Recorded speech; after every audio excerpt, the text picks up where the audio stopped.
और यूपी में इन दिनों सर्दी का सितम प्रदेश भर में जारी है। सर्दी के सितम से हर एक गरीब को बचाने के लिए यूपी के मुख्यमंत्री योगी आदित्यनाथ की ओर से हर एक तहसील में रैन बसेरे बनाने के लिए आदेश भी दिए गए हैं। लेकिन फिरोजाबाद के टुंडला नगर में एक भी रैन बसेरे के अलावा कोई भी रैन बसेरा की व्यवस्था इस दौरान नहीं की गई है, जिस वजह से लोग सड़कों के किनारे खुले में सोने को मजबूर हैं। लेकिन इस बार भीषण सर्दी में भी नगरपालिका और तहसील प्रशासन अपनी जिम्मेदारियों के प्रति लापरवाह नजर आ रहा है, जिस कारण दर्जनों यात्री और साधु संत अपने संसाधन के माध्यम से सड़कों के किनारे सोने को मजबूर हैं। इस संबंध में जब नगर पालिका बाबू नवीन कुमार से बात की गई तो उन्होंने कैमरे पर कुछ भी कहने से इनकार कर दिया और कहा कि नगर पालिका अधिशासी अधिकारी का कहना है कि नगर पालिका में पैसे न होने के कारण रैन बसेरे की व्यवस्था नहीं हो पा रही है। फिलहाल सर्दी से बचने के लिए टुंडला नगर में ना तो अलाव की कोई व्यवस्था की जा रही है और ना ही रैन बसेरों की। वहीं लोग सर्दी से बचने के लिए लकड़ियों की व्यवस्था कर अलाव जलाकर तापने को मजबूर हैं।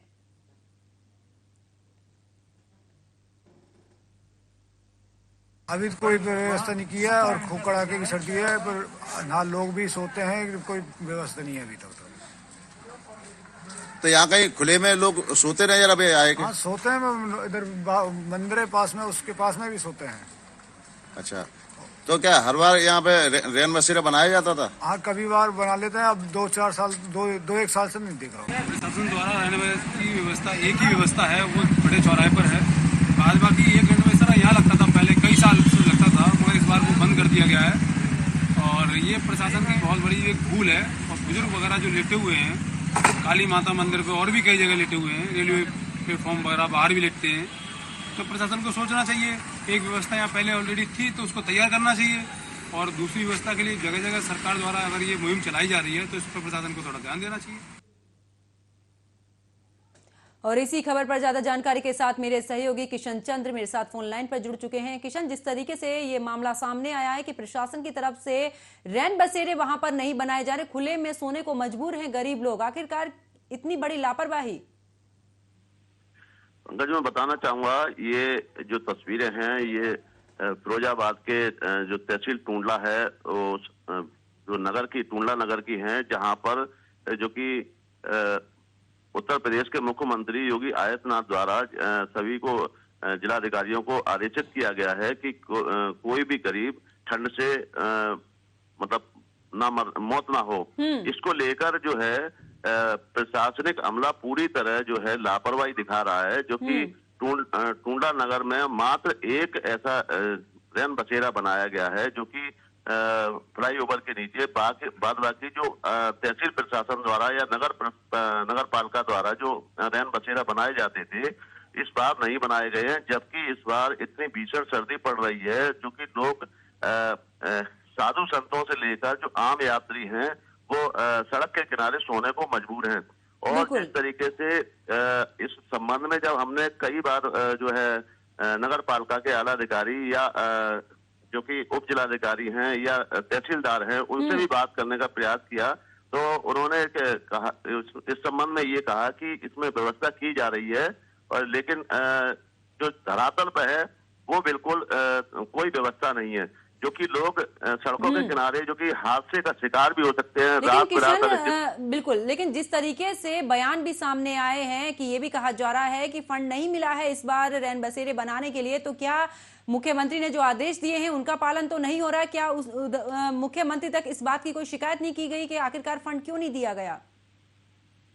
ये मैं बताना चाहूंगा, जो नगर पालिका के ईओ हैं सत्येंद्र कुमार, उनसे भी बात की गई थी तो उनका कहना था कि नगर पालिका में फंड नहीं है, जिसको लेकर जो रैन बसेरा जो बनाए जाते थे, अस्थायी तौर पर रैन बसेरा बनाए जाते थे वो नहीं बनाए गए हैं, क्योंकि उनका जो करीब 1.5 से 2 महीने रैन बसेरा चलते हैं, इसमें जो यात्री या गरीबों को ठहराया जाता है, तो उसके लिए व्यवस्था नहीं है। इसी संबंध में जो है जब हमने रात को ग्राउंड जीरो पर तहकीकात की तो हमें जो कि रेलवे परिसर में काली मंदिर है वहां सड़क के किनारे कुछ साधु संत सोते नजर आए, वहीं कई यात्री जो थे वो बेंचों पे लेटे नजर आए। और ठंड से रात को इतनी ठंड जो कि पड़ रही है और मुख्यमंत्री के आदेश भी है, बावजूद इसके जो टुंडला तहसील प्रशासन है या नगर पालिका प्रशासन है पूरी लापरवाही बरतने में लगा हुआ है। रात को इस संबंध में हमने जानकारी भी दी लेकिन कोई भी इस पर एक्शन नहीं लिया गया और पूरी रात जो है जो राहगीर या जो गरीब लोग थे वो सड़कों के किनारे सोते नजर आए। और इस संबंध में ये भी कहा गया उनको कि अगर जिस तरीके से ये गरीब लोग जो सड़कों के किनारे सो रहे हैं और रात कोहरे के कारण जो आए दिन एक्सीडेंट सामने आते रहते हैं, अगर एक्सीडेंट अगर कुछ ऐसा कुछ होता है तो इसका जिम्मेदार कौन होगा? बिल्कुल, तो क्योंकि सबसे बड़ा सवाल तो किशन यही है, देखिए इतना ज्यादा कोहरा हो रहा है और अगर बात यूपी की करें तो अगले 48 घंटे के लिए भी कोल्ड डे घोषित कर दिया गया है। तो आखिरकार अगर इस दौरान कोई हादसा होता है तो इसका जिम्मेदार कौन होगा? जी, यही बात जो प्रशासनिक अधिकारियों से बात की गई थी रात को, तो उन्होंने ये कहा कि जल्दी उनकी व्यवस्था करा दी जाएगी। और अभी जो कि रात को बताया उन्होंने कि जो कि नायब तहसीलदार हैं हेमंत कुमार, उनको इस संबंध में लगाया गया है और जल्द ही उनको रैन बसेरा में शिफ्ट कर दिया जाएगा। लेकिन रात को जो कि पूरी रात देखा गया कि जो है वहां पर लोग सड़कों के किनारे लेटे रहे और प्रशासनिक की जो हवाई बातें थी उनकी पोल खुलती नजर आई। बिल्कुल, चलिए बहुत बहुत शुक्रिया किशन इस खबर पर जुड़ने के लिए, विस्तार पूर्वक जानकारी देने के लिए। तो फिरोजाबाद का ये मामला है जहां पर कड़ाके की ठंड तो पड़ रही है लेकिन प्रशासन की तरफ से गरीब और असहाय लोगों के लिए कोई भी पुख्ता इंतजाम नहीं किए गए।